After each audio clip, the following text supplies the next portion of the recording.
అన్ని ప్రాంతాల నుంచి అన్ని జిల్లాల నుంచి వచ్చిన జనసేన నాయకులందరికీ ప్రతి ఒక్కరికి పేరు పేరున నా హృదయపూర్వక నమస్కారం. పొద్దుటి నుంచి సుదీర్ఘంగా మీ అందరూ వెలుబుచ్చిన అభిప్రాయాలు అన్నీ తీసుకొని మేము ఒక నోట్స్ చేసుకున్నాం. ఈ జిల్లా మనోభావాలు, ఆ ప్రాంత మనోభావాలని మీరు చాలా స్పష్టతతో ముందుకు తీసుకొచ్చారు. రాష్ట్ర ప్రయోజనాలు ఎలా కాపాడాలి కూడా చాలా బలంగా చెప్పారు. అలాగే ప్రాంతీయ ప్రతి ఒక్కరు కూడా వారి వారి జిల్లాల్లో ఏం కోరుకుంటున్నారు ఇవన్నీ కూడా చెప్పడం మాకు నిజంగా చాలా ఆనందంగా ఉంది. మనందరి మీద ఒక సమిష్టి బాధ్యత ఉంది రాష్ట్ర భవిష్యత్తు కోసం.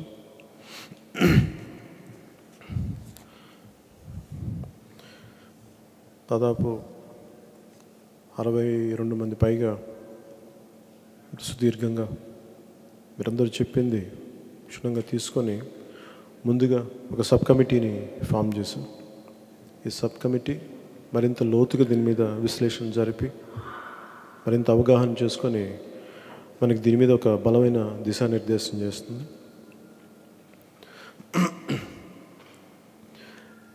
నేను అర్థం చేసుకుంది, పొద్దున్నుంచి మనందరం మాట్లాడుతుంది, అసలు జనసేన ముఖ్యంగా రాజధాని వీటన్నిటి గురించి మాట్లాడబోయే ముందు జనసేన పార్టీ ఆవిర్భావమే ఈ ప్రాంతీయత విద్వేషాలు రెచ్చగొట్టడం వల్ల, ప్రాంతీయ విభేదాలు రావటం వల్ల దేశ సమగ్రత ఎలా దెబ్బతింటుంది. ఉమ్మడి రాష్ట్రంగా ఉన్న తెలంగాణ, ఆంధ్ర విడిపోయి అది ఎలాంటి పరిస్థితులకు దారితీస్తుంది, ఎలాంటి విద్వేషాలకు దారితీస్తుందో తెలుసు మీ అందరికీ. అది భవిష్యత్తులో మళ్ళీ విభజిత ఆంధ్రప్రదేశ్కి జరగకుండా ఉండాలి. ఎందుకంటే పాలకులు చేసిన తప్పులు ప్రజల మధ్య వైషమ్యాలు పెంచుతాయి. ఈ రోజున ఎందుకు కొట్టుకుంటున్నారో తెలియదు, కానీ దాని వెనక కొద్దిమంది వ్యక్తులు చేసిన పాలసీలు మనల్ని ఈ స్థితికి తీసుకొస్తాయి. అసలు ఈ రోజున మనందరం కూర్చొని మాట్లాడుకోవాల్సింది ఇలాంటి మీటింగ్స్ అన్నీ ఎలాంటి అభివృద్ధి జరగాలి, ఇంకెంత బాగా జరగాలి. మనం ఎన్ని మానేసి ఇంకా మనం కొట్టుకుంటా ఉన్నాం. ఆ విభజన జబ్బు రాష్ట్రం మనం విడగొట్టేసినా కానీ ఇంకా ఆ విభజన తాలూకు జబ్బు ఇంకా పోలేదు, ఇంకా అది వదలలేదు. అది ఒక ఎపిడమిక్ లాగా మనం పట్టుకొని పీడిస్తూ ఉంది. ఈ విభజన అనేది ఎవరు ఇంపోర్ట్ చేసుకున్నారో లేదంటే ఎవరి వల్ల ఇది జరిగిందో మనకు తెలియదు, కానీ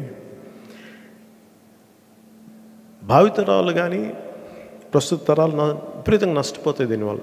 దీన్ని ఖచ్చితంగా బలంగా మనందరం దీన్ని ఎదుర్కోవాల్సిన అవసరం ఉంది. అలాగే గవర్నమెంట్ అనేది ప్రభుత్వం అనేది ఒక నిరంతర ప్రక్రియ. ఏదో కొద్దిమంది వ్యక్తుల ఇష్టాలకి వ్యవస్థ నడుపుతామంటే కుదరదు. ఇట్స్ ఒక కలెక్టివ్ రెస్పాన్సిబిలిటీ. అంతేగాని ఈ రోజున ఒక పార్టీ ఉంది, ఆ పార్టీ ఏదనుకుంటే అలా కాదు.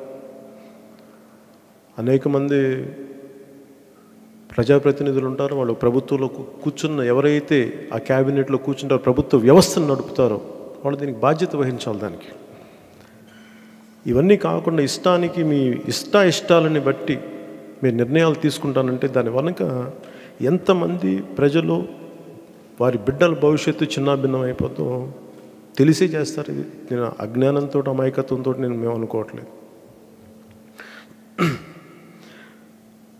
ఇంకొంచెం లోతుకి వెళ్ళబోయే ముందు మీ అందరికీ నా వ్యక్తిగతంగా నేను పార్టీ ఫార్మేషన్ కూడా దాంట్లో సిద్ధాంతంగా ఎందుకు పెట్టామంటే ప్రాంతీయతని విస్మరించని జాతీయవాదం అనే పదం ఎందుకు పెట్టామంటే, ఆ సిద్ధాంతాన్ని ఎందుకు పెట్టామంటే, భారతదేశం ఒకప్పుడు మన చిన్న పరగణాల కింద ఉండేది. ప్రిన్స్లీ స్టేట్స్, సంస్థానాలు, వీటన్నిటినీ కలిపి ఒక సమగ్రంగా ఒక దేశంగా తీసుకున్నారు. మళ్ళీ అది కూడా 2 ముక్కలు అఖండ భారతంగా ఉన్నది, 2 ముక్కలుగా పాకిస్తాన్గా ఇండియాగా విడిపోయింది. ఎప్పుడు మనిషి అది విభజన అనేది మనిషికి ఉన్న జబ్బు. అది వాళ్ళ స్వార్థం కోసం, వాళ్ళ అధికారాల కోసం విభజించుకుంటూ వెళ్తుంటారు. ఇది రాజుల కాలంలోనో లేదంటే జమీందారీ వ్యవస్థలో ఉన్నప్పుడు, ఫ్యూడలిస్టిక్ వ్యవస్థలో ఉన్నప్పుడు చెల్లిపోద్ది. కానీ ఈ కాంటెంపరీ సమాంతర ఆర్థిక వ్యవస్థ ఉన్నప్పుడు, గ్లోబలైజేషన్ ఉన్నప్పుడు మనందరం ఖచ్చితంగా కొన్ని ప్రమాణాలకు కట్టుబడి మనం పాలించుకోవాలి. ఇవన్నీ బాధలు నేను చూసి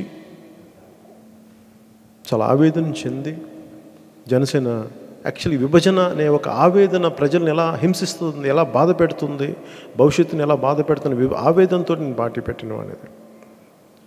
అలాగే ఈ రోజున ఆంధ్రప్రదేశ్ ఎంత బంగారు భవిష్యత్తు ఉండాలి, ఎంత దినదిన ప్రవర్ధమానం అవుతూ చాలా చక్కటి అభివృద్ధి సాధించాలి అన్న కలలు కన్న వాళ్ళలో నేను ఒకడిని. కానీ ఈ రోజున అది దినదిన ప్రవర్ధమానం కాదు, దినదిన అధోగతికి పాలవుతూ ఉంది.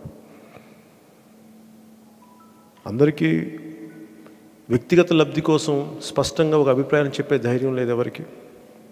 ఇవన్నీ కాకుండా ఏ రోజు కూడా నేను జనసేన పార్టీకి మేము సత్యం మాట్లాడదలుచుకున్నాం, ధర్మానికి కట్టుబడి ఉండాలనుకున్నాం, అట్లాగే నిలబడతాం.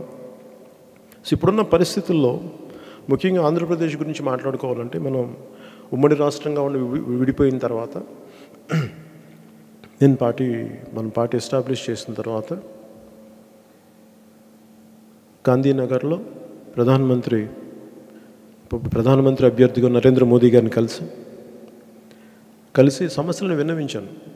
నేను ఆయన చెప్పింది ప్రాంతీయతను విస్మరించిన జాతీయవాదం అనే సూత్రంలో భాగంగానే చెప్పాను. మనం ఇలా కొట్టుకుంటూ వెళ్ళిపోతే దేశ సమగ్రత దెబ్బతింటుంది సార్. ఇక్కడ ఒకటే దేశంలో ఉంటూ మా ప్రాంతం, మా జిల్లా ఇలా పెట్టుకుంటే అసలు భారతీయత అనేది విధానం చచ్చిపోతుంది. మనుషులు చాలా చిన్నతనంగా అయిపోతుంది ఆలోచన. బయట శత్రువులు అంతర్గతంగా ఎప్పుడైతే మనం బలహీన పడతామో, బయట దేశస్తులు మిగతా శత్రు దేశాలు మన ఎదుగుదలని ఓర్వని దేశాలు బోళ్ళు ఉన్నాయి. పాకిస్తాన్ ఉంది, చైనా లాంటి పెద్ద పెద్ద దేశాలు ఉన్నాయి, మన అభివృద్ధి చెందకూడదు, వాళ్ళకి ఆలవాలం అయిపోతుంది. సో మనం ఎప్పుడైతే లోపల బలహీనంగా ఉంటామో, విభజించుకుంటూ వెళ్ళిపోతుంటామో, చాలా అది బయట వాళ్ళకి అది శత్రువులకి అది చాలా ఈజీగా వచ్చేయచ్చు. ఇవన్నీ మాట్లాడుతూ నా ఆవేదన ఆయన వెళ్ళిపుచ్చుకున్నప్పుడు చాలా అంశాల మీద, అప్పుడు రాజధాని గురించి కూడా వచ్చింది. ఆయన ఒకటే చెప్పారు, మేము కూడా బాంబే స్టేట్ నుంచి మేము విడిపోయాం. అప్పుడు నేను పుట్టలేదు. ఆయన చెప్పింది గాంధీనగర్ మేము క్యాపిటల్గా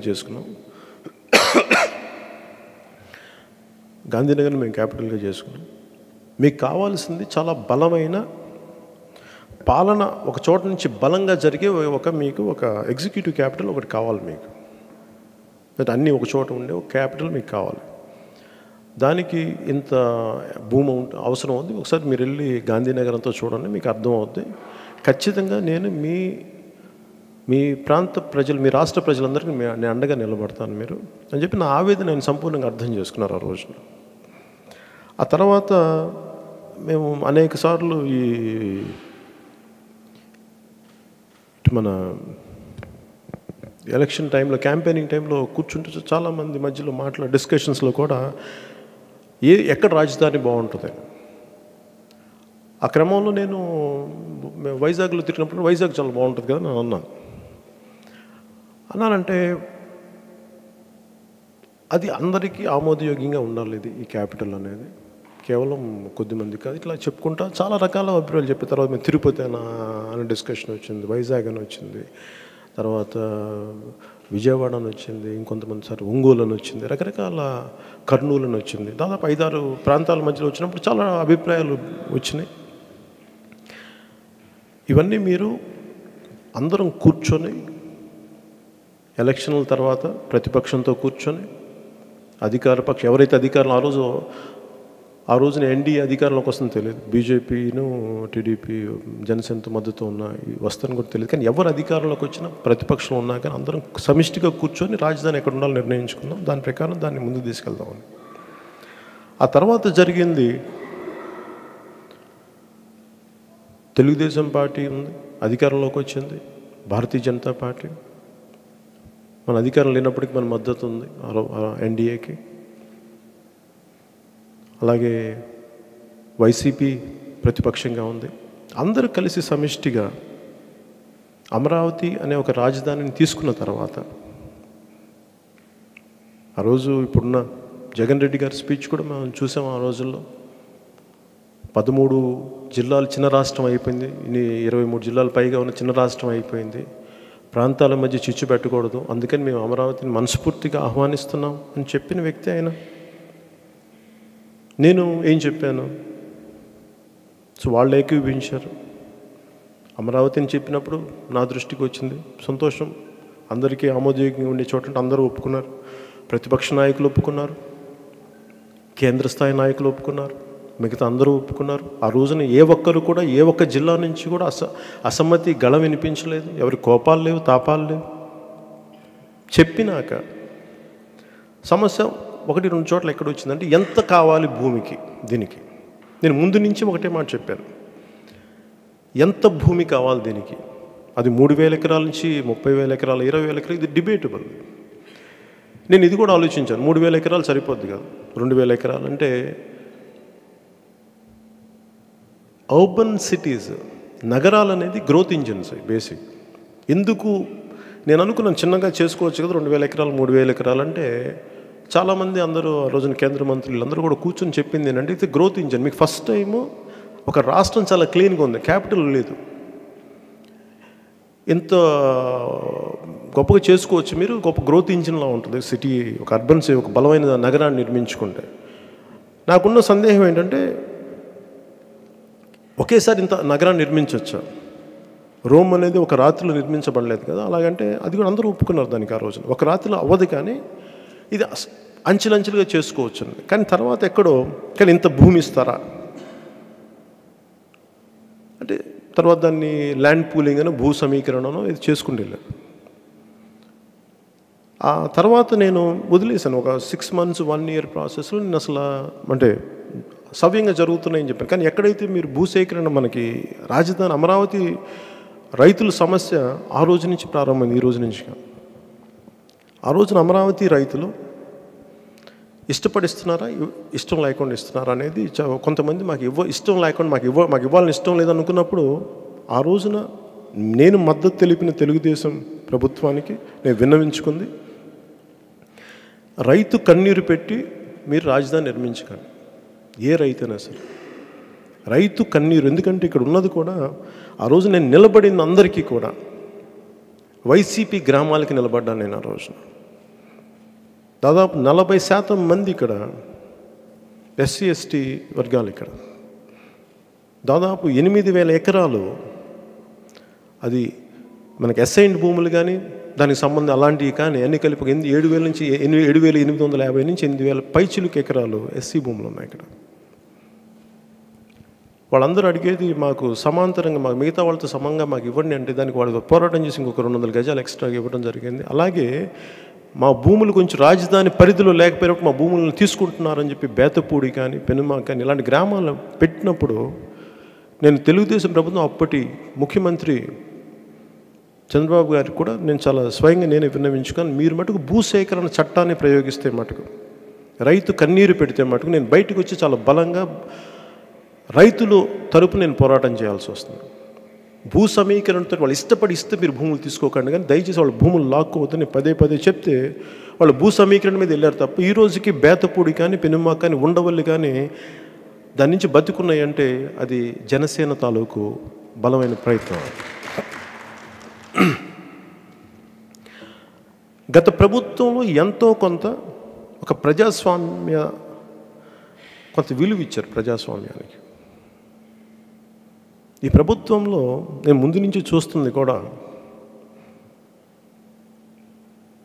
ఇదే మాట. ఈరోజు జగన్ రెడ్డి గారు నేను క్యాపిటల్ మారుస్తున్నాను అది అని మాట్లాడుతుంటే ఈయన ప్రతిపక్షంలో ఉన్నప్పటి నుంచి నాకు ఇక్కడ రాజధాని రావడం మాకు ఇష్టం లేదు, మంచిది కాదని ఒకటే మాట చెప్పుండుంటే ప్రజలు కూడా ఆ రోజు ఇంత పెట్టుబడులు పెట్టేవాళ్ళు కాదు, భూములు ఇచ్చేవాళ్ళు కాదేమో. ఎందుకంటే ప్రతిపక్ష నాయకుడు ఒకటి మాట్లాడుతున్నారు, మేము అందుకు భూములు ఇవ్వము, ప్రజలు సిద్ధంగా ఉండేవాళ్ళేమో. కానీ ప్రతిపక్ష నాయకుడు కూడా ఒప్పుకున్నారు కాబట్టి మేము ఆ భూములు ఇంకా నమ్మి ఇచ్చారు. నేను ఒక్కడే చాలామందికి చెడ్డునయ్యాను. ఎందుకంటే నేను ఒకటే మాట్లాడు 2018లో కూడా తెలుగుదేశం పార్టీ మీద బలంగా వాళ్ళకి గళం ఎత్తినప్పుడు నేను ఒకటే ఒక అంశం లేవనెత్తాను.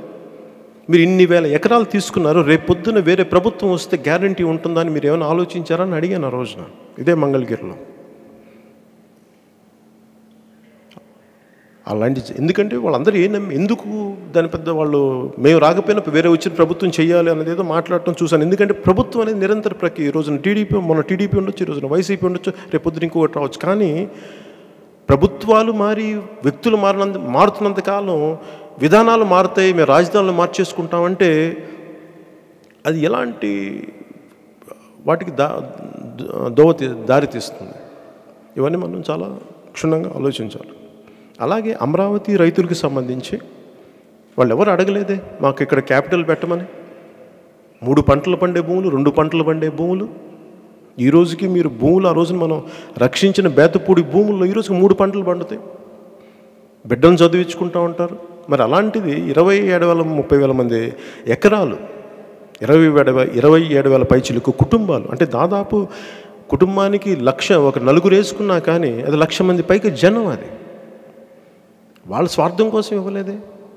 అంటే ఎకరం భూమి ఉన్నోడు లబ్ధి పొందేది కొన్ని వందల గజాలు, ఒక 1000 గజాలు, దాంట్లో 4వ వంతు దేనికోసం ఇచ్చారు? వాళ్ళు రాష్ట్రం కోసం ఇచ్చారు, వాళ్ళ సంతోషం కోసం ఇవ్వలేదు. వాళ్ళు ఏడుస్తూ ఇచ్చారు.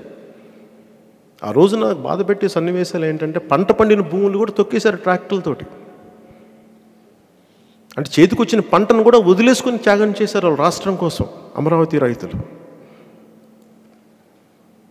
అలాగే రైతు కన్నీరు పెట్టిన నేల ఏదన్నా సరే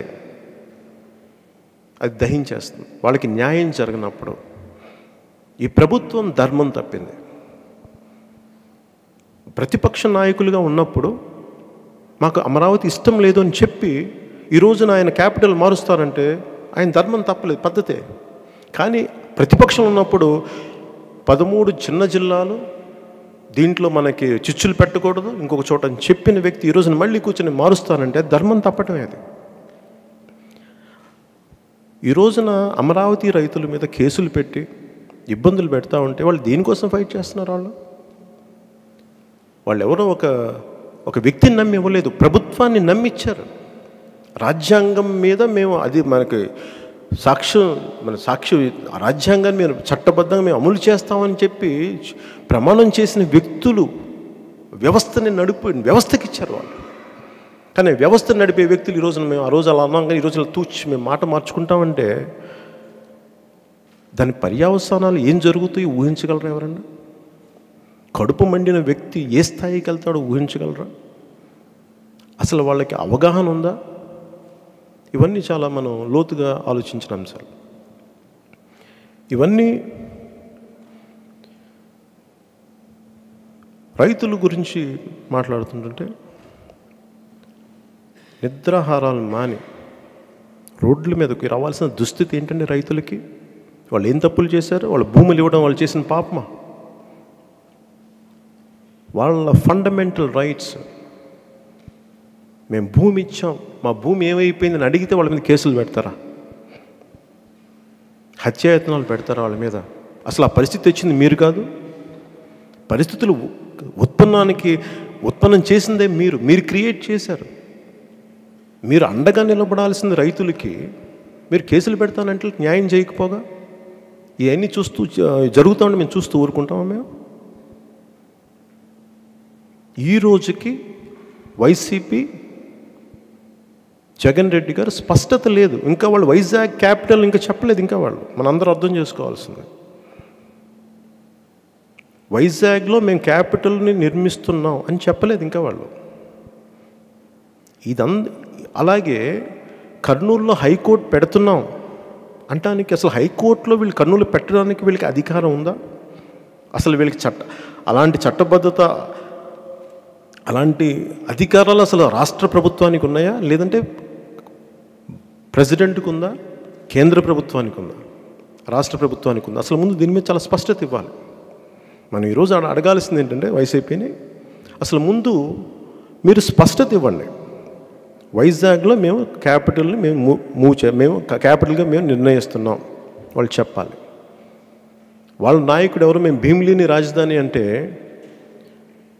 ఆ వ్యక్తి ఎవరు చెప్పడానికి? అప్పుడు మనకి ఈ జిఎన్ రావు గారి కమిటీ పర్పస్ ఏంటి మరి? అసలు జిఎన్ రావు గారి కమిటీ చెప్పింది భీమిలీలో పెట్టమని చెప్పాల. వెనకబడ్డ విజయనగరంలో మనకి అక్కడ క్యాపిటల్ పెట్టమని అడిగారు. యాక్చువల్లీ వాళ్ళు వాళ్ళు చెప్పిన వాళ్ళు ప్రమోట్ చేసిన, లేదంటే వాళ్ళు ఇనిషియేట్ చేసిన జిఎన్ రావు కమిటీ వాళ్ళు ఇచ్చిన అడ్వైజ్ ఏంటంటే మీరు విజయనగరంలో పెట్టండి రాజధాని పెట్టాలనుకుంటే. అంటే వాళ్ళు చెప్పిన కమిటీ సిఫార్సుని వీళ్ళు ఇంకా అమలు చేయలేదు. మేము వెంటనే కూర్చోబెట్టి మేము వస్తాం, చాలా ఘనంగా భారీగా మీరు వైజాగ్లో మాకు అద్భుతమైన మీకు ఆహ్వానం పలకండి నాయకుడు వస్తున్నాడంటే నాకు అర్థం కాలేదు. మీరు ఆంధ్రప్రదేశ్కి ముఖ్యమంత్రి లేదా కేవలం ఒక ప్రాంతాలకే మీరు ముఖ్యమంత్రి? ఇదా 151 మంది ఎమ్మెల్యేలు ఇస్తే ఇదా మీరు అసమానతలు మీరు క్రియేట్ చేసేది? ఇంత అద్భుతమైన మ్యాండేట్ ఇచ్చిన తర్వాత మీరు కూర్చొని ప్రజల్ని విషయాన్ని వెదజల్లడానికి మీకు అధికారం ఇచ్చింది. గత ప్రభుత్వంలో ఏదైనా తప్పులు జరుగుండుంటే అనుమానం లేకుండా వాళ్ళని శిక్షించండి, కమిటీలు వేయండి, జ్యుడిషియల్ కమిటీస్ వేయండి, సిబిఐ రిపోర్ట్లు వేయండి, సిబిఐ కంప్లైంట్ చేయండి. ఇవన్నీ ఏమి చేయకుండా మీరు కూర్చొని ప్రజల్లో కన్ఫ్యూజన్స్ క్రియేట్ చేస్తున్నారంటే, ఒక బలమైన పొద్దున్నుంచి అందరూ మాట్లాడుతుంటే అసలు ఇది ఎందుకు?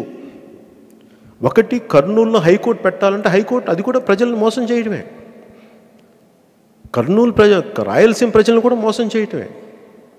ఓకే, అది 2 మాకు జెరాక్స్ షాపులు వస్తాయి, ఇవి కూడా నేను మాట్లాడలేదు. అసలు కర్నూలులో లీగల్ ఎక్స్పర్ట్స్ అందరూ కూడా కూర్చోబెట్టి ఒక రాష్ట్ర ప్రభుత్వానికి ఒక్కసారి హైకోర్టు ఇక్కడ పెట్టేసి అని సుప్రీంకోర్టు ఇచ్చిన తర్వాత, ప్రెసిడెన్షియల్ ఆర్డర్ వచ్చిన తర్వాత మళ్ళీ కర్నూలులో పెట్టేస్తాం అంటే అది రాష్ట్ర ప్రభుత్వం అధికార పరిధిలోకి వస్తుందా లేదా అనేది కూడా వైసీపీ నాయకులు చాలా ఖచ్చితమైన స్పష్టతతో చెప్పగలగాలి. అది వారి అధికారంలో కొన్ని ఉందా లేదా అంటే అది కూడా మభ్యపెట్టడం రాయలసీమ వాసులు. పోనీ ఉత్తరాంధ్రాకి సంబంధించి నిజంగా మీరు వైజాగ్ అంటే మీరు చెప్పండి, మేము వైజాగ్ని అఫీషియల్గా మేము క్యాపిటల్ చేస్తాం జగన్ రెడ్డి గారు చెప్పండి. ఎవరో ఒక వ్యక్తి వచ్చి కూర్చోబెట్టి మేము భీమిలీలో పెడుతున్నాం మీరు చెప్పేసి మీరు డప్పులు గిప్పులు గట్టి ఎట్టుకొని తిరిగితేట అదే మీకు ఇచ్చిన అధికారం. దీనివల్ల ఏం జరుగుతుందంటే కన్ఫ్యూషన్ క్రియేట్ చేస్తున్నారు, అనిశ్చితి క్రియేట్ చేస్తున్నారు. నేను మనకి రాయలసీమ నిజంగా వెనకబాటుతనాన్ని మీరు అడ్రస్ చేయాలి అంటే వలసలు ఆపండి, 10 పారిశ్రామిక వాడలు తీసుకురండి అక్కడికి. అవేమి చేయరు మీరు. పోనీ ఎగ్జిక్యూటివ్ క్యాపిటల్ పెడితే సంపూర్ణంగా రాయలసీమకి ఇచ్చేయండి. అది సంపూర్ణమైన క్యాపిటల్ అమరావతి వద్దనుకున్నారు. మాకు మీరు ధైర్యంగా చెప్పండి. పాలన అనేది ఒకటే చోట నుంచి ఉంచండి. ఓకే, మీకు అమరావతి ఇష్టం లేదు, పూర్తిగా వైజాగ్ అన్న మా క్యాపిటల్ అదన్నా ధైర్యంగా చెప్పండి. లేదు, కర్నూలు మా రాజధాని, మేమందరం ఒప్పుకుంటాం దానికి. ఏదో ధైర్యంగా మీరు ఒక మాట చెప్పాలి. మీకు అమరావతి ఇష్టం లేదు, తప్పులు ఇంకో మీరు ధైర్యంగా మీరు పెట్టండి, అసెంబ్లీలో పెట్టండి. మేము మొత్తం సంపూర్ణంగా ఎందుకు ఎవరికి సంపూర్ణంగా లేకుండా అటు ఏ ఒక్కరు తృప్తి లేకుండా అటో మొక్క ఎందుకు సంపూర్ణంగా ఒక్కరికి భోజనం పెట్టండి. అభివృద్ధి అనేది మీకు కూడా పాలన ఉంటుంది. ఎందుకంటే జగన్ రెడ్డి గారు చెప్తున్నారు కదా, మేము కోర్టులకు వెళ్ళాలంటే 60 లక్షలు ఖర్చు అవుతుందని చెప్పి రేపొద్దున అది కూడా ఎందుకు అదనపు భారం ఎందుకు ప్రజల మీద? మీరు కోర్టులు చుట్టానికి 60 లక్షలు ఇక్కడ 60 లక్షలు అక్కడ మొత్తం కలిపి 1,20 లక్షలు ఖర్చు ఎందుకు? మాకు ఆ ఖర్చు వద్దు. మాకు మీరు కర్నూలులో ఫుల్ క్యాపిటల్ పెట్టండి, అలా పోనీ సంపూర్ణంగా వైజాగ్లోనే పెట్టండి, లేదా అమరావతిలోనే పెట్టండి. ఏదో మీరు స్పష్టతతో కూడిన ప్రకటన మీరు ఇచ్చి తీరాలి. మీరు స్పష్టత ఇవ్వకుండా మీరు అమరావతి రైతులని మీరు ఇబ్బంది పెడతా ఉంటే మటుకు చాలా బలమైన పర్యవసనాలు మీరు ఎదుర్కోవాల్సి వస్తుంది.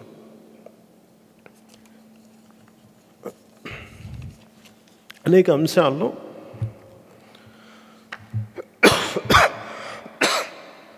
అసలు ఇలాంటి పరిస్థితుల్లో అసలు వీళ్ళు ఎందుకు చేస్తున్నారు? వీళ్ళకి కోర్టును షిఫ్ట్ మార్చేస్తామంటే దానికి అధికారం లేదు, లేదా మేము వైజాగ్ని క్యాపిటల్ చేస్తున్నాం అని చెప్పగలిగే సత్తా లేదు, ధైర్యం లేదు. భీమిలీలో క్యాపిటల్ పెడతానన్న వ్యక్తికేమో అది ఆయన వ్యక్తిగతం అంటారు. అంటే రేపొద్దున మీరు అన్నీ మార్చేసుకొని అక్కడ కొన్ని భూములు అంటే అక్కడ అలాగే మనకు ఒక్కొక్క వెనకబాటు ప్రాంతాలు ఇవి వెనక్కి నెట్టబడ్డ ప్రాంతాలు. రాయలసీమ కానీ ఉత్తరాంధ్ర కానీ. రాయలసీమలో ఎన్ని ఇరిగేషన్ ప్రాజెక్ట్స్ వచ్చినాయి? ఎందుకు వలసలు వెళ్ళిపోవాలి రాయలసీమ నుంచి? ప్రకాశం జిల్లాను మర్చిపోయారు, నెల్లూరు జిల్లాను మర్చిపోయారు. ఎన్ని ఇరిగేషన్ ప్రాజెక్టులు ఉన్నాయి? ఎందుకు సస్యశ్యామలం చేయరు మీరు? దాదాపు 5 మంది ముఖ్యమంత్రులు వచ్చారే రాయలసీమ నుంచి.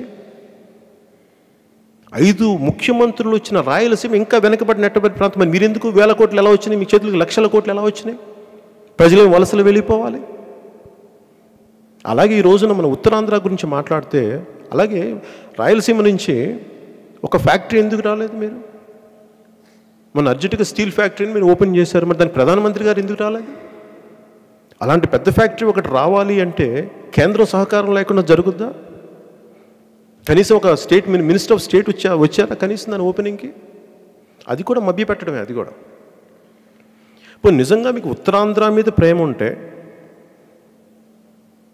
ఆ రోజున జనసేన రాజమండ్రి కవాతు తర్వాత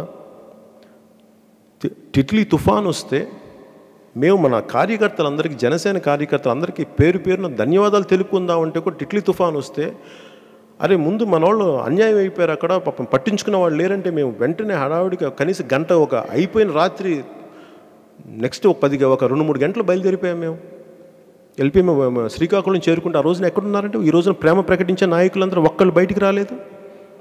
ఉత్తరాంధ్ర మీద నిజంగా ప్రేమ ప్రకటించే నాయకులు ఇంక్లూడింగ్ జగన్ రెడ్డి గారితో సహా ఆయన విజయనగరంలో తిరుగుతున్నారు. పక్కనే శ్రీకాకుళం, కూతవేటు దూరంలో ఉండే శ్రీకాకుళంకి రావడానికి ఆయన మనసొప్పల. ఈ రోజున కూర్చోబెట్టాలి ఉత్తరాంధ్ర భవిష్యత్తు కోసం ప్రేమ గురించి మాట్లాడతాం, వెనకబడుతనం గురించి మాట్లాడతాం. నిజంగా ఆ రోజున ఉంటే ఆ రోజు ఎందుకు రాలేదు మీరు? అలాగే ఈ రోజున చాలామంది మంత్రులు ఉన్నారు, వాళ్ళ వైసీపీ మంత్రులు. మీకు వచ్చి చిన్నపిల్లలు చెప్పాలండి,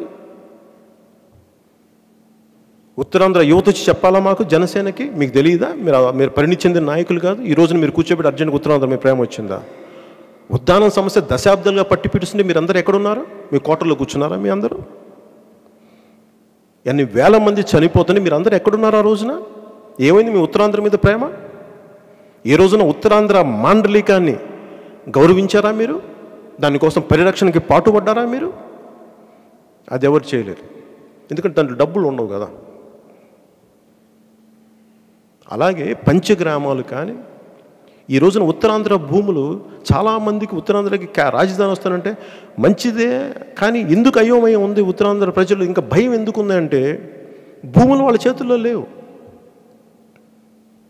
నేను ఒక్కొక్క పోరాట యాత్రలో తిరుగుతూ ఉంటే ఒకసారి ఒక బ్లాస్ట్ కూడా జరిగింది, ఆ మధ్యన చనిపోతే. ఆ మైన్ ఎవరిది? ఎవరు? వైసీపీ నాయకుల తాలూకు బినామీ చేతిలో ఉంది అది. అప్పుడు అధికార ప్రభుత్వం వాళ్ళది కలిపి చేతిలో ఉంది అది. అలాగే ఏ మైనింగ్ తీసుకున్నా కానీ ఎవరో ఒకరి చేతిలో వీళ్ళ చేతిలో ఉంటుంది. ఉత్తరాంధ్ర భూములు, విజయనగరం భూములు ఎంతమంది స్థానికుల చేతుల్లో ఉన్నాయి? కళింగాంధ్ర గురించి మాట్లాడే మేధావులు ఏమైపోయారు ఈ రోజున? దీని గురించి మీరు కూడా ఒక స్పష్టమైన విధి విధానాలు తీసుకోండి. ఈ రోజున జగన్ రెడ్డి గారికి ఉత్తరాంధ్ర మీద ప్రేమ వచ్చిందే, మరి తెలంగాణ ప్రభుత్వం ఒక్క వేటున ఉత్తరాంధ్ర ఉండే కులాలను మొత్తం ఆంధ్రప్రదేశ్లో ఉండే వెనకబడిన కులాలన్నింటినీ తీసేసింది మేము గుర్తించమని చెప్పి. వాళ్ళ పరిస్థితి ఎవరైనా పట్టించుకుని ఆ రోజు మీకు గొంతు ఈ రోజుకి పెగలేదే. మీరు కేసీఆర్ గారిని గౌరవపరుస్తారు, మెచ్చుకుంటారు, మరి ఆయన గురించి ఒక మాట చెప్పలేకపోయారు? ఉత్తరాంధ్ర ప్రజల గురించి మా వాళ్ళు నష్టపోతున్నారు ఎందుకు చెప్పలేకపోయారు మీరు? ఆ ప్రస్తావన ఎందుకు తీసుకెళ్ళలేకపోయారు? వాళ్ళు అమలు పరుస్తారో లేదో పక్కన పెడతాం, అసలు ముందు మీరు ఎందుకు చెప్పలేకపోయారు ఆ మాట? ఉమ్మడి రాష్ట్రంలో ఎంతమంది చిన్న చిన్న ఉద్యోగులు, టీచర్ ఉద్యోగులు తెలంగాణలో ఉండిపోయిన దగ్గరకు చేడుస్తూ ఉంటారు, అన్న మేము రావాలని, మమ్మల్ని ఎవరు పట్టించుకునే వాళ్ళు లేరంటే వాళ్ళ గురించి పట్టించుకునే వాళ్ళు ఎవరున్నారు? ఒకవైపు తెలంగాణలో వచ్చిన ఇంకా మీరు ఆంధ్ర వచ్చిన ఇంకా మీరు ఆంధ్ర పోరా, ఇంకా మమ్మల్ని నలుపుతారని ఆ ఈసరింపు మాటలు ఇంకా పడాలి. వాళ్ళందరూ ఎక్కువ మంది ఉత్తరాంధ్రకు సంబంధించిన టీచర్లు. మరి నిజంగా ఉత్తరాంధ్ర మీద ప్రేమ ఉంటే మరి వీళ్ళంతా ఇవన్నీ ఎందుకు చేయలేకపోయారు? ఎందుకంటే ఇవన్నీ చేస్తే డబ్బులు ఉండవు. సడన్గా వైజాగ్లో భూముల మీద ప్రేమ వచ్చింది. 2007 నుంచి 2012 నుంచి భూములు సమీకరించి ఉన్నాయి. ఎప్పటి నుంచో ఉన్నాయి భూములు వీళ్ళకి. ఇవన్నీ బాధ కలిగించే. ఇవన్నీ ఏదో ఒకటి మీరు సంపూర్ణంగా రాజధాని అనేది ఏదో ఒక్క ప్రాంతానికి పరిమితం చేయండి సంపూర్ణంగా. మీకు అమరావతి ఇష్టం లేకపోతే వైజాగ్ సంపూర్ణ క్యాపిటల్ ఇచ్చేసేయండి. లెజిస్లేటివ్ క్యాపిటల్, లా క్యాపిటల్ మొత్తం. ఎందుకంటే పాలన ఒక చోట నుంచి అభివృద్ధికి అన్ని చోట్లకి కావాలి. ఒక చోట నుంచి పాలన అన్ని చోట్లకి అభివృద్ధి. ఇది మేము కోరుకునేది. అది మీరు వైజాగ్లో పెట్టుకుంటారా, కర్నూలులో పెట్టుకుంటారా, అమరావతిలో పెట్టుకుంటారా, అది మీరు సమిష్టిగా ఉమ్మడి నిర్ణయం తీసుకోవాలి. చర్చించండి ప్రజలతోటి. అందరూ ఒప్పుకున్న తర్వాత మీరు సమగ్రంగా పెట్టండి. ఎందుకంటే హుద్హుద్ తుఫాన్ వస్తే విజయవాడ నుంచి చందాలు తీసుకుని మరీ వెళ్ళిచ్చారు హుద్హుద్ తుఫాన్కి. ఎందుకంటే మా వాళ్ళు నష్టపోతున్నారని. ఆ రోజు ప్రాంతీయ విద్వేషాలు లేవే, ప్రాంతీయ విభేదాలు లేవే. మరి ప్రజలు ఇంత సామరస్యతో ఉన్నప్పుడు మరి విభేదాలు ఎందుకు క్రియేట్ చేస్తుంటే మీ స్వార్థం అది.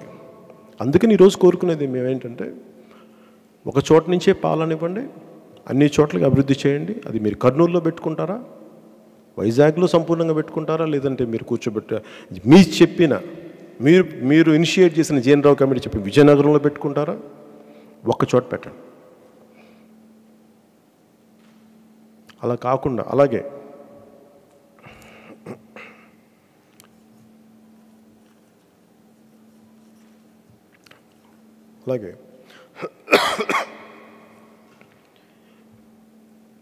జనసేన రైతుల పక్షపాతం.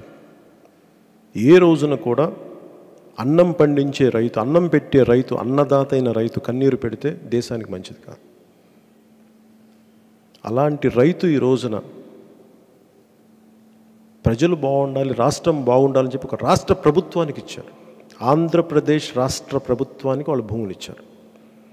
వాళ్ళు ఈరోజు కూర్చొని పిల్ల బిడ్డల్ని తీసుకుని రోడ్ల మీద ఉండి ఏడుస్తుంటే నేను చెప్తున్నాం, అమరావతి రైతులకి, వారి కుటుంబాలకి, ప్రతి ఒక్కరికి మేము మీకు అండగా ఉంటాం. మేము మీకు అండగా ఉంటాం. మీ మీద ఎలాంటి కేసులు పెట్టినా, మీ మీద ఎలాంటి దుశ్చర్యలు చేసినా, వాళ్ళు ఎంత పెద్దవాళ్ళైనా సరే, ఎంత బలవంతులైనా సరే వచ్చి స్వయంగా నా ప్రాణాలను అడ్డు వేస్తాను. నేను మీకు మాటిస్తున్నాను. ఎందుకంటే జగన్ రెడ్డి గారికి కూడా చెప్తున్నాను, ఒక ప్రాంతపు ప్రజల కన్నీళ్ళ మీద ఇంకొక ప్రాంతం, ఈ దేశం ఇంకా అంత దౌర్భాగ్య స్థితికి వ్యక్తులు దిగజారిపోయినంతగా ఇంకా ప్రజలు దిగజారలేదు. జగన్ రెడ్డి గారు అర్థం చేసుకోవాలి. ప్రాంతీయత అసమానతల మధ్య విద్వేషాలు రెచ్చగొట్టి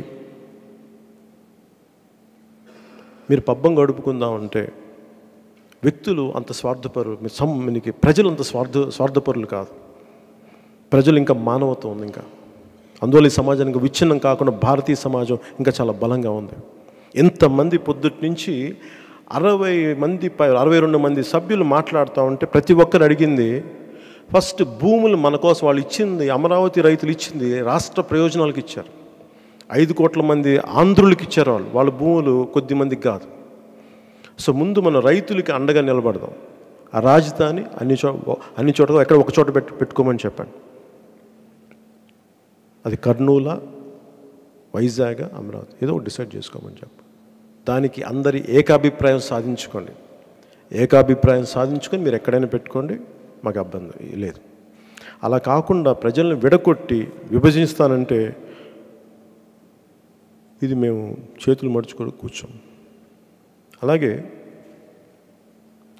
ఇవన్నీ సాధ్యం కానివని తెలిసి కూడా, ఇంత గొడవలు ఉంటాయని తెలిసి కూడా వైసీపీ చేస్తుంది అంటే మీ అందరూ వెలిపించిన అభిప్రాయాల్లో, జనం మీకు చెప్పిన అభిప్రాయాల్లో కూడా వీళ్ళ స్థానిక ఎన్నికల కోసం గెలవడం కోసం చేస్తుందా అన్నది ఎందుకు వచ్చింది అంటానికి కారణం, వాళ్ళు అనౌన్స్ చేసిన నవరత్నాలని వాళ్ళు పూర్తి స్థాయిలో ఇవ్వలేని పరిస్థితిలో ఉన్నారు.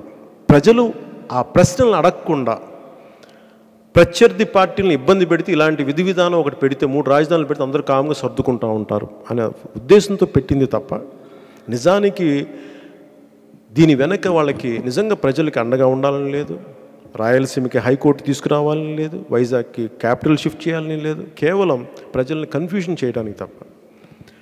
అది ఏదైనా సరే మీరు ఒక స్పష్టత 151 మంది సభ్యులు ఉన్నారు కాబట్టి మీరు ఏదో ఒక పరిస్థితిని సవ్యంగా మీరు స్పష్టతతోటి ఒక ప్రకటన ఇవ్వాల్సిన అవసరం ఉంది.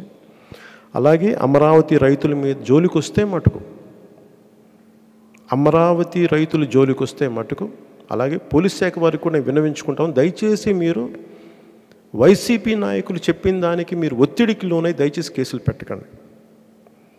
కొంత విఘ్నతతోటి మానవత్వంతో ఆలోచించి భూముల్ని లాక్కొని ప్రభుత్వమే మోసం చేస్తే, ఎవడన్నా మోసం చేస్తే ప్రభుత్వం దగ్గరికి అన్నా నాకు ఆ మోసం జరిగిందని ప్రజాప్రతినిధి చెప్పుకోవాల్సిన, రక్షించాల్సిన ప్రజాప్రతినిధులు మోసం చేస్తే ఇంకెక్కడికి వెళ్తారు? కంచె చేని వేస్తే ఇంకెక్కడికి వెళ్తారు? తిరుగుబాట్లే వస్తాయి, విప్లవాలే వస్తాయి. అది ఏ స్థాయికైనా దారితీస్తుంది. అవన్నీ కావాలి అంటే మేము సిద్ధంగా ఉన్నాం. దానికి మీరు సిద్ధంగా ఉన్నారో లేదు కూడా మీరు ఒకసారి ఆలోచించుకొని నిర్ణయం తీసుకోండి. స్పష్టతతోటి ఆంధ్రప్రదేశ్ క్యాపిటల్ ఎక్కడ అన్నది వైసీపీ బలంగా మీరు ఒక ప్రకటనతో రావాలి. అంతేగాని ప్రజల్ని మీ స్వార్థం కోసం వైషమ్యాలు క్రియేట్ చేసి, ప్రాంతీయ సమానతలు క్రియేట్ చేసి దయచేసి మమ్మల్ని ప్రజల్లో అనిశ్చితి తీసుకురాకండి.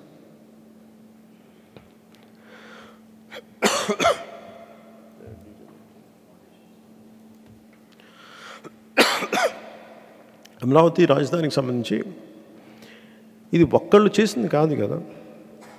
కన్క్లూడింగ్ రిమార్క్స్ ఏంటంటే, అప్పటి అధికార పక్షమైన తెలుగుదేశం, ప్రతిపక్షమైన వైసీపీ, ప్రధానమంత్రిగా ఉన్న నరేంద్ర మోదీ గారు ఆయన చీఫ్ గెస్ట్గా పిలిచి ఆయన చేత శిలాఫలకం వేయించి స్టార్ట్ చేసిన అమరావతి ఇది. ఈ రోజున మీరు మార్చేస్తానంటే మరి దీనికి చాలా పెద్ద స్థాయిలో సమాధానం చెప్పుకోవాల్సి ఉంటుంది. అందుకని మీరు ఒక స్పష్టమైన ప్రకటన మీరు ఇవ్వాల్సిందిగా మేము వైసీపీ నాయకుల్ని కోరుకుంటాం. అలాగే అమరావతి రైతులు మీరు ఎలా రక్షిస్తారో కూడా మీరు చెప్పండి. మీరు మీ విధి విధానాలతో ఇలాగే ముందుకెళ్తానంటే, మీరు అమరావతి రైతులకి న్యాయం చేయకుండా మీరు ముందుకెళ్తానంటే మటుకు కొంచెం మీరు గట్టి పరిస్థితులను ఎదుర్కోవాల్సి వస్తే నేను మీకు సవినయంగా తెలియజేసుకున్నాను. జై హింద్.